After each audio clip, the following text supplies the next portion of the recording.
Good evening, everyone. Hope you're well. Hope it's been a profitable week for you. This is the second edition of the Anytime Notebook following an all too predictable big fanfare last week when we put up 3 selections and had no winners. So not a profitable week last week. We'll see what we can do about changing that scenario this week. Worth reflecting though, I think, before we start on last week's results. See if we can pick up anything. See if there's any form lines to go forward with. We put up Josh Carson first of all for York. In fact, I was pretty keen at talking up York's attacking threat, so just right on cue they duly went to Newport and scored none and conceded 3 as well. Saw the extended highlights of that game. It was pretty bad underfoot. There was a lot of water about. York just found it difficult to get going. Newport scored from a breakaway goal and that just set York back, but I guess an impressive result from Newport's point of view. Good to see York return to some sort of form in midweek. They nearly got the 3 points at Chesterfield, and I still think they could be a side to follow going forwards, and I still expect them to keep scoring goals. So Josh Carson not gone out of the Anytime Notebook just yet. We also put up James Constable for Oxford. He missed a header from a couple of yards out. Oxford couldn't get all 3 points at a pretty short price at Accrington last week.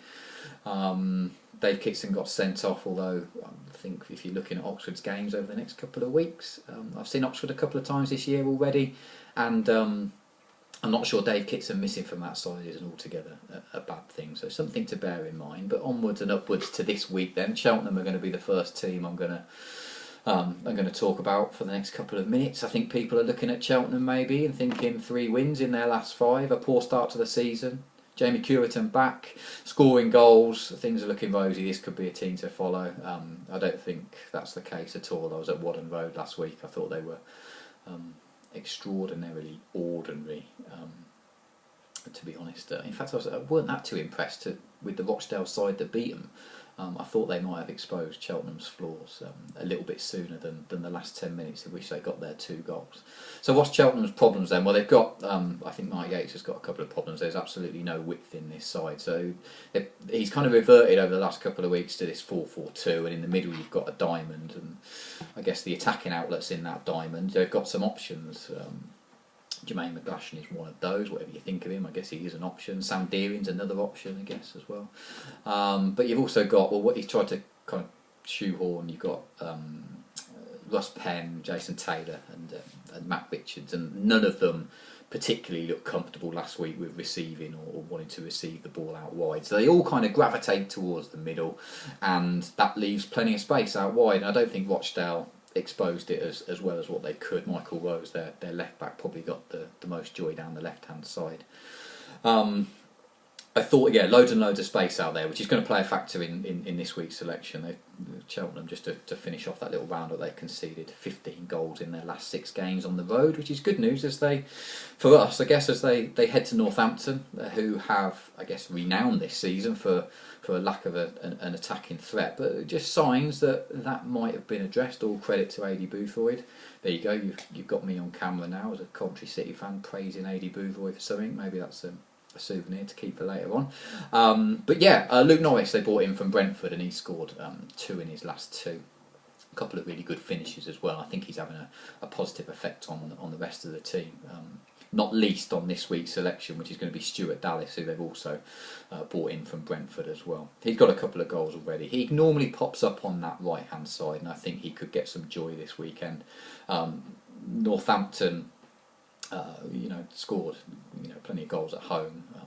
I fancy them actually at a pretty decent price to beat Cheltenham after what I saw last week. Cheltenham going to be missing their left back Craig Graham Barrett.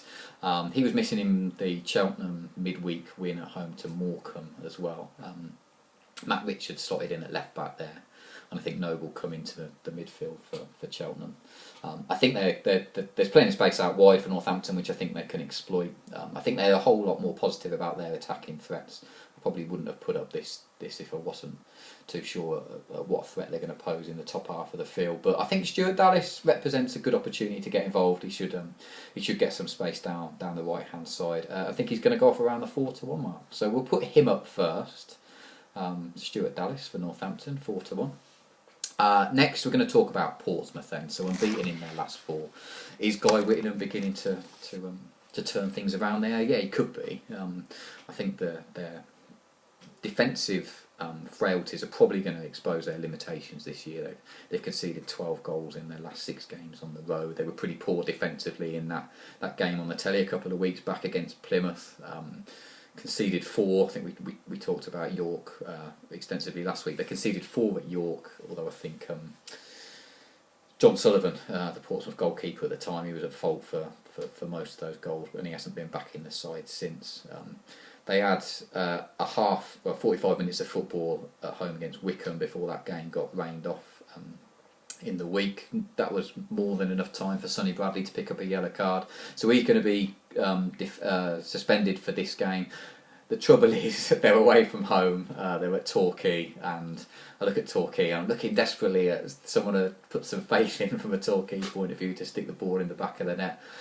Maybe Carl Hawley, but at the prices I don't really fancy him. So I think Torquay have got problems, defensive problems of their own. So I'm gonna plump for a Portsmouth player. Let's talk about those Torquay defensive problems. They're really missing Aaron Downs, who was last year's player of the season. He's missed. He's got a knee injury. I think they've conceded 10 goals in the 5 games that he's missed recently. They brought in Anthony O'Connor from Blackburn, and he's kind of building up a decent partnership with Christian Pearce at the back. But either of those two have missed a couple of games through suspension and injury over the last couple of weeks, which means young kind of left back Tom Cruise has come in and had to do a job at centre back. The angle that we've got for this bet then is Christian Pearce was suspended last time out, but he comes back in. So they've got what is at the moment their first choice centre back pairing, I guess.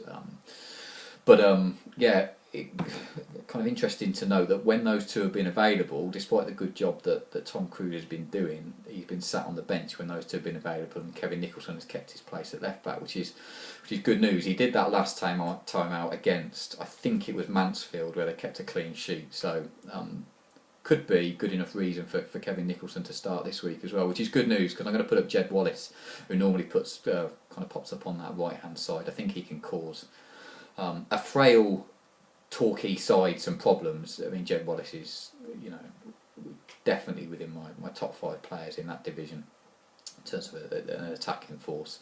Portsmouth did really well to keep hold of him over the summer. I think he can cause Torquay some problems. I think he can particularly cause Kevin Nicholson some problems if he starts. It's not an exact science, this anytime goal scorer lark, as people will well know, but just before I came on the video, just having a quick look at their previous results. Paris Cowan Hall, he scored 2 for Wycombe a couple of weeks back at Torquay. He normally pops up on about the right hand side, and so does Josh Carson, who we talked about last week, and he scored against Torquay as well. So to continue in that similar vein, Jed Wallace, he scored about 10 in his 30 starts. So I think that the 100 to 30 price gives you an angle already, plus, like we talked about last week, the added value of Torquay's defensive problems. I think 100 to 30 is a decent price, and I expect him to cause Torquay some problems. So there we are, 2 selections.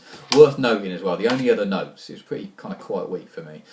It would be nice, wouldn't it, if there's any passion in our hearts to side with Accrington this week after picking up their first league win. James Beattie, a hard enough job down there. So let's celebrate the fact that they picked up a win against Bristol Rovers. Bristol Rovers, by the way, how is John Ward still in the job? Who knows? But yeah, James Beattie did ever so well. Accrington, a good game for them this weekend. They're on the road, but they're at Morecambe, and Morecambe always give you a chance. They're doing well in the division, but they always give you a chance attacking wise. They're going to be missing Mark Hughes from the centre out of the defence. He's suspended this week as well. So a bit of interest that I'll be having this weekend. Probably, well, it was either Kai Naismith going off at 4-1 for Accrington, or a stronger fancy, I suppose, will be James Gray going off at the same price, and he scored 3 in his last 6. So I'll put up James Gray kind of tentatively, maybe, if you're looking for point scoring, maybe half a point or something like that. we'll keep a running total. So yeah, -3 after last week. Let's see how we got this week. They're my 3 selections. Good luck with whatever you're backing. Give me a shout on Twitter or something as well if you're backing anything, because this Anytime Notebook lark, it kind of works if we kind of share information. If you're out watching a team and you notice a particular good attacking threat, then I'll share I'll share some knowledge from the games I've seen, and you'll share yours, and between us we'll hopefully take this Anytime market by storm. Okay, have a really good week. Hopefully I'll see you next week.